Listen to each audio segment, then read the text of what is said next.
朋友们，大家好啊，欢迎来到这里。今天我们要做一件非常特别的事情，这绝不仅仅是一次简单的知识分享，我希望大家能把它看作是一堂真正的思想大师课，一次能让我们深入到社会生活最核心地带的探索之旅。所以，在咱们正式开始之前呢，我想请大家和我一起，真的就花几秒钟，把手头的事先放一放，让我们的心静下来。我们来思考一个问题，一个可以说是贯穿了我们每一个人每一天生活的根本性问题，到底是什么？到底是一种什么样的无形能量，在背后悄悄地把我们所有人联系在一起？它既能创造出那种坚不可摧的友谊，那种咱们是一伙的团队精神，但转眼之间又能点燃那种毁灭一切的冲突和仇恨。又是什么样的神秘力量，能一边塑造着我们最大规模的集体行为，比如一场狂欢或是一场抗议，又能一边渗透到我们最私密最个人的想法和感受里去？咱们说的再具体一点，你仔细回想一下你自己的生活，是什么让某一次和朋友们的普通聚会变得那么让人兴奋，那么有意思，以至于聚会结束了好几天，你一想起来还觉得浑身是劲儿，能量满满？反过来，又是什么让另一场听起来好像特别重要的工作会议，却开得那么让人窒息，那么累？你坐在那里唯一的念头就是这什么时候才能结束？会后感觉整个人都被掏空了。这些我们每天都在亲身经历，却又很难用语言说清楚的能量起伏，这些社交场合里头时好坏的氛围变化，他们的答案其实就藏在一位非常了不起的社会学家兰德尔·柯林斯他那套极具开创性的理论里面。这套理论的名字就叫做互动仪式链。你听啊，这名字可能有点学术，但你千万别被它吓到。它不只是象牙塔里的一个名字，它更像是一副专门为我们定制的特殊眼镜，或者说是一张能够照出我们社会生活底层代码的 X 光片。只要你掌握了它，你就能穿透我们日常交往中那些乱七八糟的表面现象，看清楚背后真正在驱动社会运转的那种深刻又强大的情感能量机制。所以准备好了吗？让我们一起戴上这副特殊眼镜，开始我们这场注定会改变你认识世界的思想深度旅行。好，在我们正式潜入这个理论的深海之前，咱们先来看看这次探索的路线图。你看，这张议程，它可不只是一个简单的流程清单，它其实是我们一步一步搭建起理解的逻辑阶梯，也是我们对大家的一个郑重承诺。我们会非常细致的、循序渐进的一块来盖起这座宏伟的理论大厦。首先，咱们会从第一部分新的视角开始，这部分是整个理论的绝对地基，它要求我们先在思想上来一次大扫除，彻底颠覆我们平时看事情的老习惯。接着呢，在第二部分仪式的要素里，我们会像一个精密的机械师一样，把驱动这一切的核心引擎，也就是互动仪式，给它拆开，看看它到底是由哪几个缺一不可的零件组成的。然后到了第三部分，我们就来看看这个引擎一旦成功发动，会生产出哪些强大的产物，而这些产物又是怎么反过来塑造我们和我们这个世界的。再往下，第四部分连接的节奏，我们会拿出一个高倍显微镜，去观察就在互动发生的那一瞬间，到底是什么样的微观机制在给这个仪式注入生命力。当然了，有成功就有失败，对吧？所以在第五部分，当仪式错误时，我们就要专门分析那些让我们觉得特别尴尬、特别累的互动，搞清楚失败的原理到底是什么。最后，在第六部分，我们会把这个理论带到咱们现在这个时代，去探讨一个我们所有人都躲不开的问题，在数字世界中的仪式还能不能有效的运转。你看，每一步都建立在上一步的基础之上，环环相扣。好，现在让我们一起踏上第一级台阶。好的，我们正式开始第一部分新的视角。在这里啊，我们要完成一次从个体到情境的根本转变。这句话听起来可能有点抽象，有点绕，但它恰恰是理解柯林斯所有思想的那把总钥匙。你想想看，在我们的日常思维里，包括在很多传统的社会科学里，我们都特别习惯把个体当作分析的起点。我们总会说，哎呀，那个人真有魅力，你看这个领导多有决断力，或者说就是因为他那个性格才导致了这次失败。我们好像天生就倾向于认为是人身体里那些内在的相对固定的属性，比如说你的性格是内向还是外向啊，你的信仰是什么，你的动机是什么，你有什么样的才能啊，是这些东西决定了你的行为，然后这些行为加在一起就决定了社会事件的结果。这是一种非常非常根深蒂固的思维定式，但是柯林斯和他的思想前辈，比如另一位社会学大师欧文·格夫曼，他们却邀请我们来做一个思想实验，有没有一种可能，我们一直以来都看反了呢？有没有可能根本不是个体的属性决定了情境，恰恰相反，是情境本身那种强大的力量塑造了我们在那个情境里的表现呢？这个想法就是我们即将要进入的一个全新的分析宇宙的入口。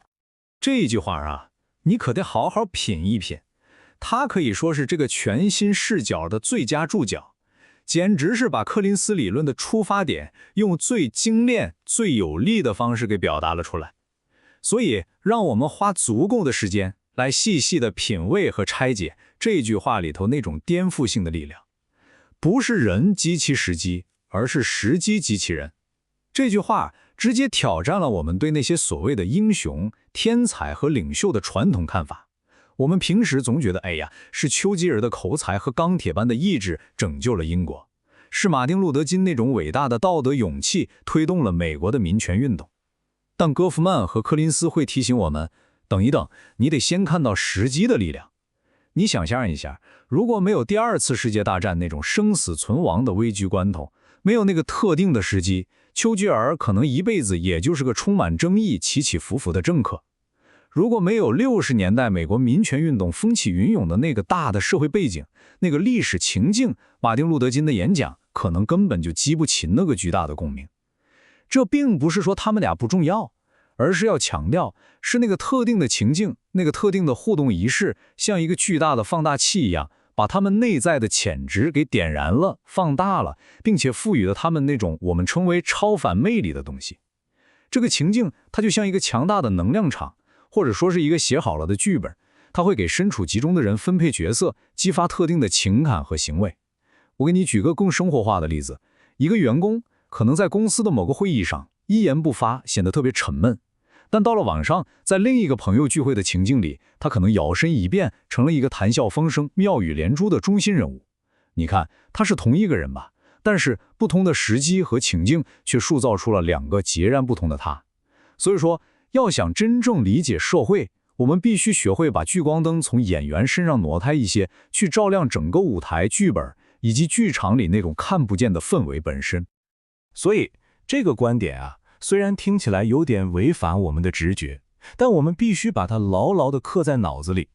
分析社会现象的核心单位是情境，而不是个体。柯连斯把这个观点推到了一个极致。他认为，我们平时挂在嘴边的所谓自我或者个性，根本就不是一个储存在我们大脑里的固定不变的核心。恰恰相反，我们的自我更像是一条河，它是由我们生命中经历过的一串又一串的情境，一场又一场的互动仪式汇集沉淀而成的。你不是一个拥有固定个性的实体，在不同的情境里头穿来穿去。反过来说，你本身就是你所经历过的那些互动情境链条的一个动态的体现。咱们来想象一下你的一天是怎么过的。早上在餐桌上，你和家人进行了一场特别温暖的互动仪式，这场仪式让你充满了爱与归属感的那个自我面向。接着到了公司，在一场特别紧张的头脑风暴里，你成功地提出了一个绝妙的点子，这场仪式又让你体验到了一个自信而且富有创造力的自我。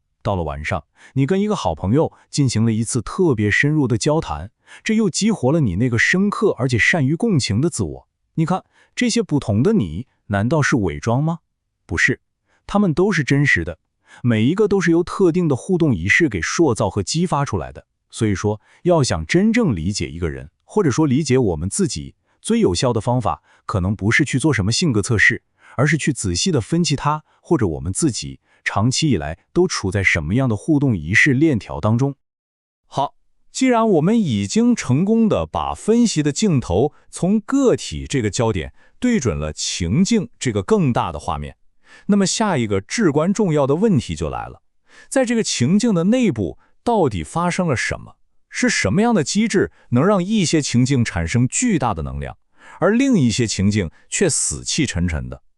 柯林斯告诉我们，驱动情境的那个引擎就叫做互动日式，但是这个引擎可不会凭空启动。这就像咱们要点燃一堆篝火，你得有干柴，得有火源，还得没有大风，对吧？条件得凑齐。同样，要想成功地引爆一场强大的互动日式，也必须同时具备4个关键的起始要素，或者说是4种必不可少的燃料。这4个缺一个都不行。在接下来的这部分，我们就来扮演一下化学家的角色，仔细细细地审视这4种元素，看看它们的性质到底是什么，以及它们是如何共同作用，最终引发那场叫做集体兴奋的化学反应的。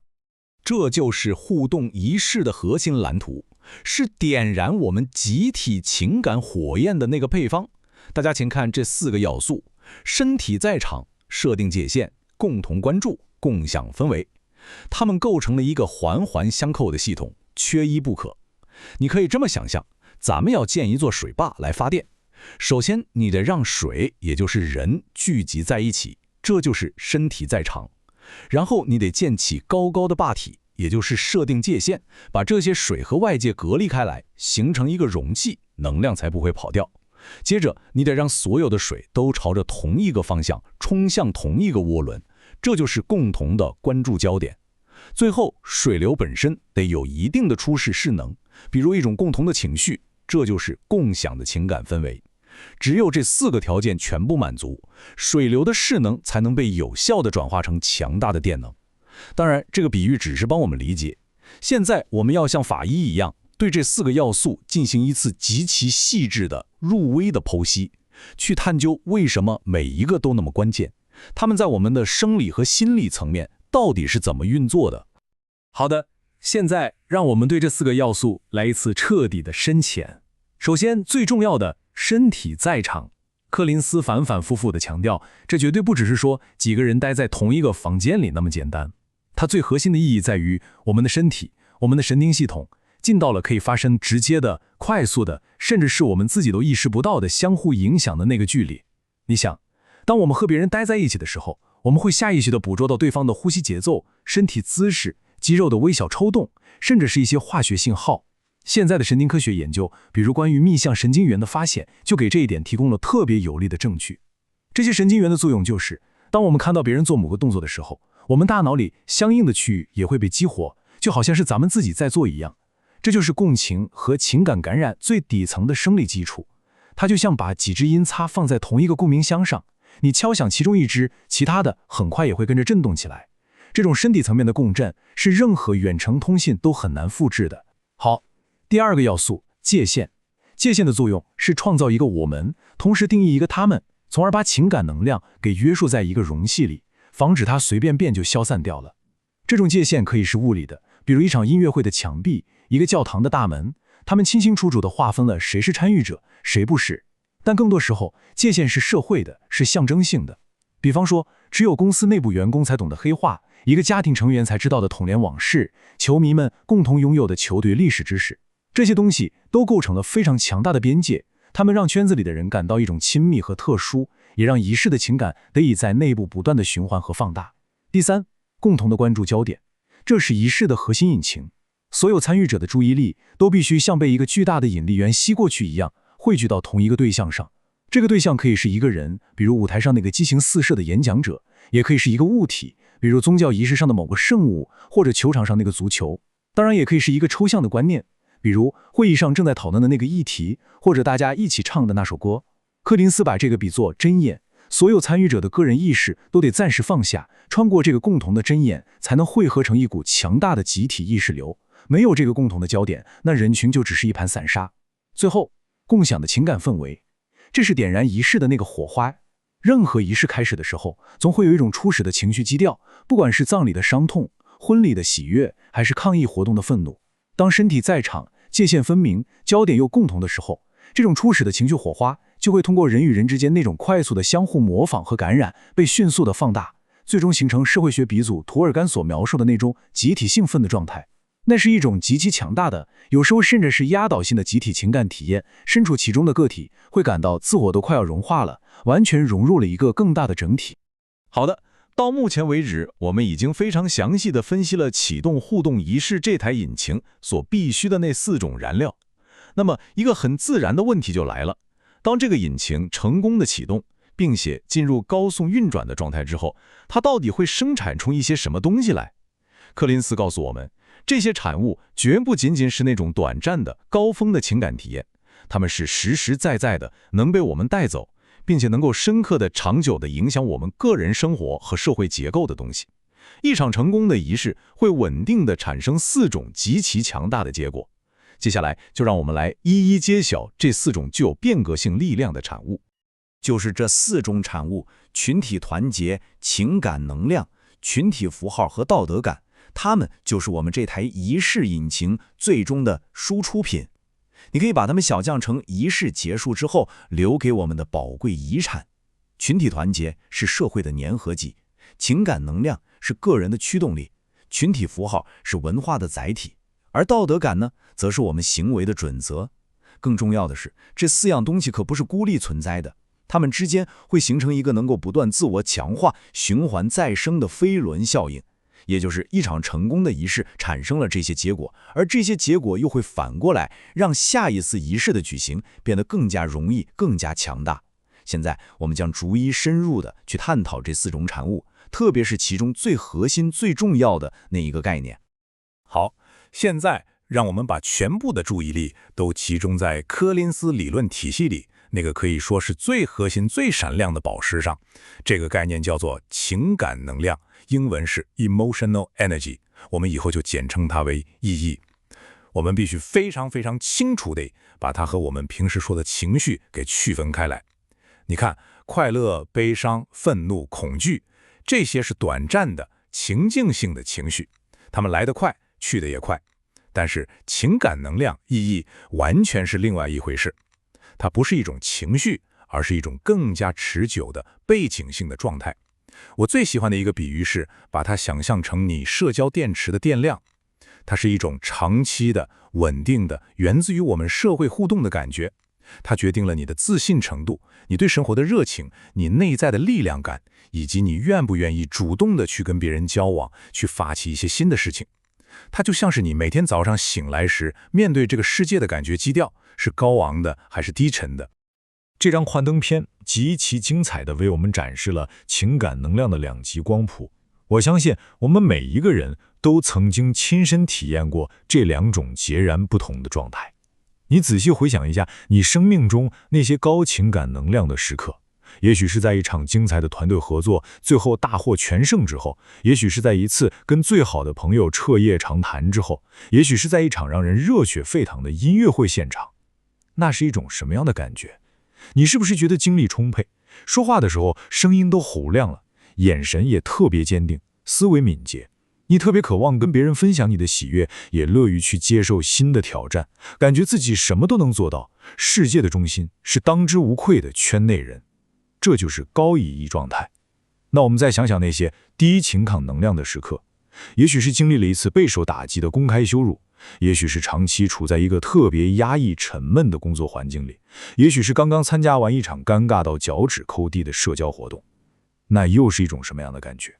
你是不是觉得身心俱疲，只想一个人待着，连别人的目光都想躲开？你说话的时候犹豫不决，没什么底气，感觉自己做什么都是错的，对未来也特别悲观。你感觉自己就像个局外人，被群体排斥，好像整个世界都在跟你作对。这就是低EE状态。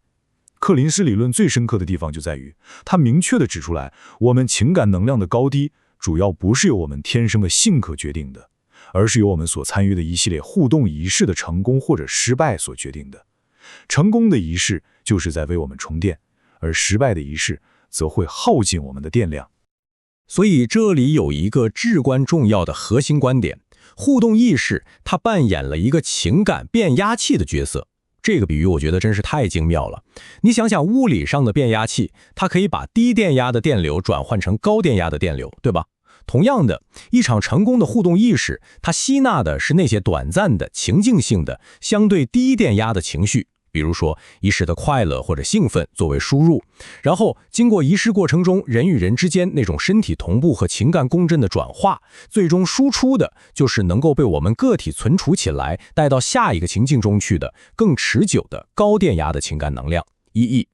这就是为什么一次成功的互动，哪怕只是一顿愉快的晚餐，都能让你在接下来的好几天里都觉得精神焕发、自信满满，因为你的情感电池被充满了高压电。当然了，除了情感能量这个最核心的产物，其他那3种也同样至关重要，并且跟意义是紧密相连的。首先是群体团结，这是一种非常强烈的我们感，一种深刻的成员归属感。它可不只是我喜欢这个群体这么简单，而是我就是这个群体的一部分。这种感觉会让你在群体受到外部攻击的时候，会像保护自己一样，自发的去捍卫它。其次是群体符号，在那些成功的仪式里，那些被大家共同关注的对象，不管是个具体的物体，还是一句话、一个手势，都会被注入仪式中所产生的强大情感。它们因此就变得神圣化了，不再是普普通通的东西。一面国旗，它不再是一块布；一个公司的标志，它不再是一个图形；朋友之间的一个内部笑话，也不再是一句普通的话。它们都变成了群体团结和情感能量的浓缩载体。人们会自发地去尊重、崇敬，甚至愿意为这些符号献身。最后是道德感，这种对群体和符号的忠诚感，会自然而然地转化成一种强大的道德情感。保护群体、捍卫符号，被认为是天经地义的正确的行为，而任何背叛群体、亵渎符号的行为，都会引起群体成员强烈的道德义愤，被认为是错误的、不可饶恕的。你看，这4种产物，团结感、情感能量、神圣符号和道德感，它们相互交织在一起，共同就构筑起了一个强大而稳定的社会结构。好的，到目前为止，我们已经探讨了仪式的宏观结构，它的要素是什么，产物是什么。现在我们要进行一次视角的急剧切换，我们要从宏观的社会学分析一下切换到微观的，甚至可以说是毫秒级的瞬间。我们要拿出最高倍率的显微镜，去观察在互动发生的每一个瞬间，到底是什么在驱动着仪式的引擎。我们要去探寻那个为仪式提供最根本动力的核心过程。柯林斯把它叫做节奏性同步，或者用一个更形象的词叫相互合拍。大家请仔细地看屏幕上这段看起来有点乱七八糟的文字，这是社会学家记录下来的一段真实对话里2个人共享笑声的精确转录。现在请听我来给大家表演一下这个节奏是什么样的。奥利弗先开始笑，模仿出一种逐渐进入状态、有起有伏的笑声。你看，几乎就在他笑声的间隙，埃德纳尔立刻无缝的就接了起来，而且笑声的能量更高。嘿，哈吼，哈哈，哈哈哈哈哈，嘿，模仿出一种被带动，然后爆发出的更响亮的笑声。请大家注意，这根本不是2个独立的个体在各笑各的，这是一场完美的节奏高度协调的2重奏，笑声的呼应、音量的递增、节奏的起伏都配合的天衣无缝，是生动的，简直让人震撼。它向我们展示了在一场成功的互动当中，人们的身体和神经系统到底是怎么在无意识的层面上锁定在同一个共享的节奏之中的。这已经超越了心理上的我懂你，而是达到了生理上的我们同频共振。这就是团结感诞生的声音。这种惊人的节奏同步，可远远不只存在于笑声之中。大量的微观社会学和对话分析研究都发现，在一次特别流畅、特别愉快的对话里，发言权的转换几乎是无缝衔接的。2个人话语之间的停顿间隔通常都小于 0.1 秒，甚至更短。你想想 0.1 秒，这比我们人类有意识的反应速度要快得多。这说明什么？这说明我们根本不是在等对方说完话，然后思考，然后再回答，而是在对方说话的同时，我们的身体和大脑就已经在预测他话语的接触点了，并且做好了无缝接入的准备。我们的手势会不自觉地模仿，我们的身体会朝向对方，我们的语调会趋于一致，甚至有研究表明，当2个人深入交谈的时候，他们的脑电波都会呈现出同步的模式。这就是柯林斯所说的节奏性同步，这就是涂尔干所说的集体兴奋在物理层面的真实体现。所以，当我们感觉和某个人特别聊得来，或者感觉一场会议气氛特别好的时候，我们实际上就是在微观的层面上体验着这种深刻的、无意识的、让人非常愉悦的节奏性同步。它才是互动仪式真正的能量之源。当然了，我们的生活并非总是充满了这样美妙的同步时刻。事实上，我们可能更多的是体验到那些让人不舒服的互动。所以，理解仪式为什么会成功固然重要，但从某种意义上说，理解它为什么会失败，对我们诊断和改善自己的社交生活可能具有更直接的价值。当我们在一场互动里感到尴尬、疏离、无聊，甚至是精疲力竭的时候，我们往往并不是遇到了什么坏人，而只是不幸地陷入了一场失败的互动仪式。接下来，我们就来具体分析一下仪式到底是怎么以及为什么会出错的。柯林斯把不成功的仪式非常清晰地划分成了3种不同的类型。第一种叫做失败的仪式，这种情况最简单，就是我们前面谈到的那4个起始要素，从一开始就没有凑齐。你想象一下，一场组织的特别糟糕的政治集会，场地上人们三三两两，各聊各的，这就没有共同关注。演讲者的声音被各种噪音淹没了，这就没有共享氛围。人们可以随便进进出出，这就没有清晰的界限。那么这场仪式从一开始就注定要失败，它不可能产生任何积极的产物，只会让参加的人觉得纯粹是浪费时间。第二种叫做空洞的仪式，这种情况是仪式的外在形式和流程都还在，但是内在的情感连结已经完全消失了。比如说一些例行公事的无毫新意的周年庆典，或者说一些家庭成员仅仅是出于义务而不是出于真情实感才来参加的聚会，大家都在机械地走流程，说该说的话，做该做的动作，但心里头一点波澜都没有，甚至觉得很烦。形式的躯壳还在，但灵魂早就死了。第3种也是对我们情感能量伤害最大的一种，叫做强迫的仪式。这种情况的特点是，参与者不光心里没有情感连接，还必须在表面上假装出热情和投入。最典型的例子就是一场你根本就不想去，但又必须得去的公司年会。你不得不强颜消化，为那些根本不好笑的笑话鼓掌，跟那些不熟悉的人进行尴尬的交流。这种内在情感和外在表达的持续冲突，会主动的大量的消耗你的情感能量，让你感觉比正经上了1天班还要累得多。这张对比图可以说是对前面所有内容的一次非常精辟的总结。它清清楚楚地给我们展示了互动仪式这台引擎在正常运转和熄火的时候，那简直是天壤之别。你看左边，一场成功的仪式，它就像一个充电站，为你注入满满的情感能量。它能创造出那种咱们是一伙的温暖的团结感。它能让那些大家共享的符号，比如一个对标或者一个共同的目标，闪闪发光，充满意义。整个过程让你感觉毫不费力，甚至能进入一种物我两忘的心流状态。再看右边，一场失败的仪式，它就变成了一个能量吸血鬼，会无情地消耗你的情感能量。它不但不能创造团结，反而会造成尴尬、隔阂，甚至是分裂。它会让那些本来应该有意义的符号和流程显得无比空洞和可笑。整个过程让你觉得异常费力，每分每秒都是煎熬，结束之后只有一种被掏空的疲惫感。我们对互动仪式链理论的整个探索，最终必然会把我们带到这个理论在当下所面临的一个最紧迫也是最深刻的问题面前。你想，柯林斯的理论诞生于20世纪，那还是一个以面对面交往为主的时代。然而，我们现在生活在一个由屏幕、算法和远程通信所主导的21世纪。那么，在一个我们越来越多的通过数字媒介进行互动的世界里，我们还能不能有效地去举行那些能够产生高情感能量和群体团结的强大互动仪式呢？这可不只是一个学术问题，它直接关系到我们整个社会连接的未来。那么，让我们把这个问题用最直接的方式抛给大家。身体的、物理的、亲身的在场，对于一场成功的、能为我们充满电的互动仪式来说，它真的是不可或缺的吗？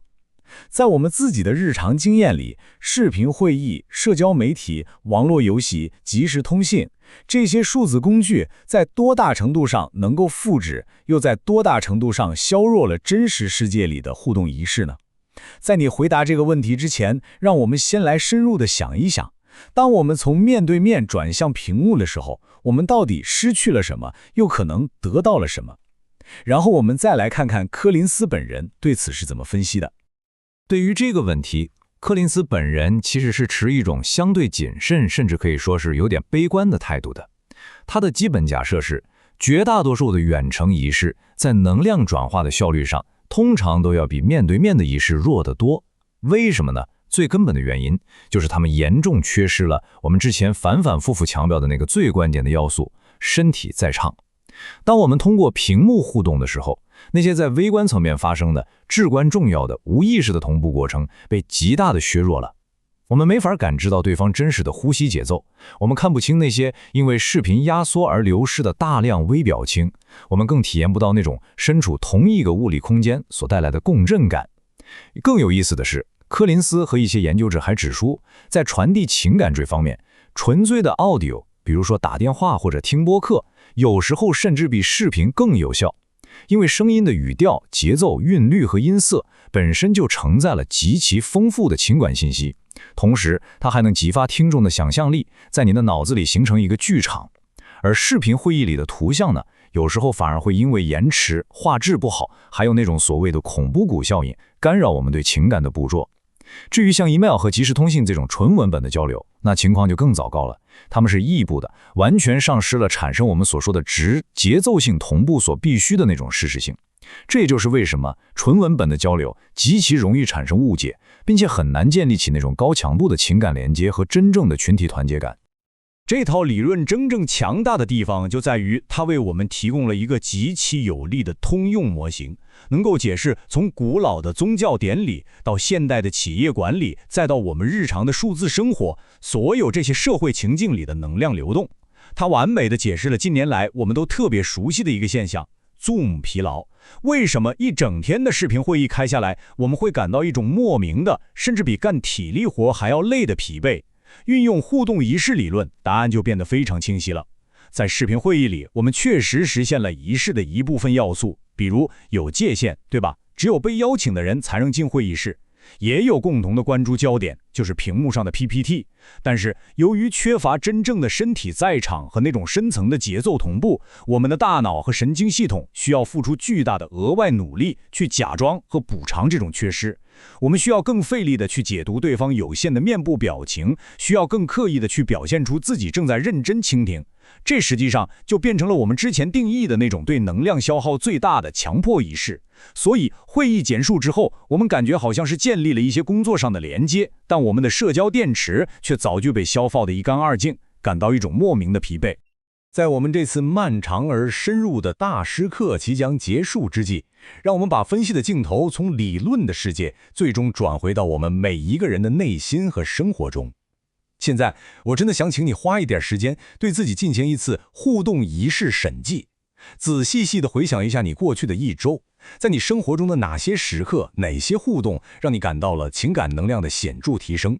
是不是一次和老朋友无拘无束的畅谈，还是一场和团队成员激烈但富有成效的头脑风暴，又或者是一次和家人共享的温馨晚餐？请你识别出这些为你充电的成功仪式，同时也请你诚实地面对那些让你感到精疲力竭、意兴阑珊的互动。是不是那些冗长又空洞的会议？是不是某些你不得不去应付的社交场合？还是某些充满了误解和冲突的家庭对话？请你识别出这些正在消耗你能量的失败仪式。兰德尔·柯林斯的互动仪式链理论最终给予我们的绝仅仅是一个解释宏大社会现象的学术工具，它更是一个能够用来审视、诊断，甚至是优化我们自身情感能量流动的实用指南。通过有意识的去识别，并且尽可能的去创造更多能为你充电的仪式，同时减少或者改变那些消耗你的仪式，你或许就能更好的驾驭自己的社交生活，从而获得一个更加充满能量和意义的人生。